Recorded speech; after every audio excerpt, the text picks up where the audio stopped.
Ռուսաստանի շահերը ներկայացնող քաղաքական հավակնորդները տոքսիկ են, գավառական են։ Այսինքն դրանց որին ուզում եք վերցեք իրենց կենցաղով, իրենց մշակույթով, իրենց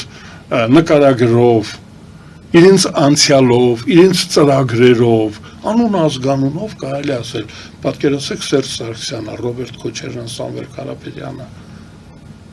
պատկերացում եք առաջարկում է, նորից պրովինցիալիզմ, ռուսները նրանց խոտանել են, որովհետև դեռևս 10 տարի առաջ ակնհայտորեն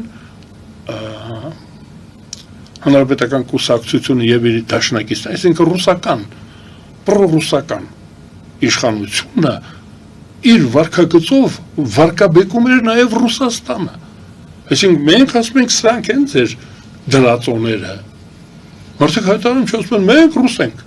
մենք Ռուսաստանի շահերն ենք ներկայացնում, ասում ենք դուք գալիս եք Հայաստանը կողոպտելու, բայց գույք պարտքի դիմացը,